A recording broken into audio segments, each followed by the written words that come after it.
Okay, welcome, folks. Happy Tuesday, happy Election Day. We're here to talk quickly about the rhetorical analysis essay, which is the focus of our work this week, specifically building those body paragraphs around the idea of how the author uses the rhetorical techniques of pathos, logos, and ethos to persuade the audience, to move the rhetorical situation in their favor. So we've identified the rhetorical situations, hopefully in whatever we're writing about. And as we're building the body paragraphs, we want to think about, specifically for this video, integrating quotations. So if you look, there's three main ways that this website suggests doing it, and these are pretty good. The first is to use an introductory phrase separated from the quotation with a comma. So you choose a quote that you think is fitting, and then you kind of introduce it with a way, as the author notes, comma, or as Rodriguez argues, or on page 30, Rodriguez tells the reader, comma, etc. That's how you use an introductory phrase. It used to be called a signal phrase. You may hear that term used. The second way, it's probably not my favorite, but this is to introduce the quote with a whole sentence that sets it up. So if the quote may need some explanation, like this one here, where the quote is, "Culture is fluid, you breathe it, you eat it, you can't help hearing it." That's an interesting quote, but it's not totally clear what it means. So the writer sets us up with a sentence ahead of time to kind of show what that means. So he gives us this sentence here. So it's kind of long, you can read it for yourself, but that's one way to do it. And finally, the way I prefer is to break a quote up grammatically, sort of chop it such that it fits into the grammar and the syntax of your own sentence.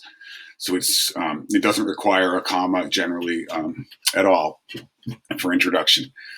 So if you look here, Rodriguez thinks the U.S. should adopt the Mexican model of a mestizaje society. Society. It's kind of an interesting word. I've never heard that before. But let's look at this one a little bit better. When the girl calls herself a Blaxican, Rodriguez argues that by reinventing language, she is reinventing America. So you can see here how the writer, whoever the writer is, just puts the quote into the sentence. Rodriguez argues that, quote, by reinventing language, she's reinventing America. So those are the three main ways to do it. And there's some advice below here about using ellipsis if you're cutting material from the middle of a quote, and brackets to show that you made a quotation for it to fit grammatically into a sentence. So, all right, let's pause this for a second and look at our actual rhetorical analysis essay that I've been working on.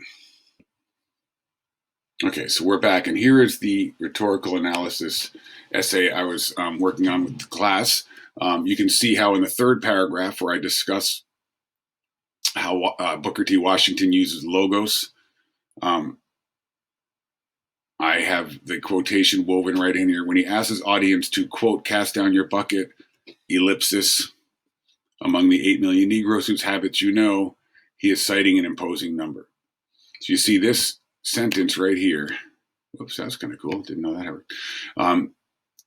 All reads as one sentence. This is a sentence I've written, and Booker T. Washington's words help me make that sentence more clear. So in other words, I'm using his very words to support my own ideas.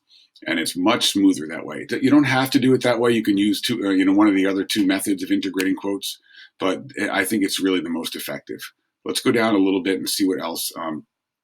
If we haven't been through this in class yet, you can see where I've added to the essay itself, looking with some examples of pathos, because I would build my essay such that the fourth paragraph would be mostly about the pathos here. And if you look, we can see where I discuss the sort of kinder, gentler methods that Washington employs here, where he talks about his people as being very loyal and dedicated, etc. But you can look this over and how the quotes work. They're going to cut me off here in a second, but look at how I've woven the quotes in and see if you can then get that done in your own essays.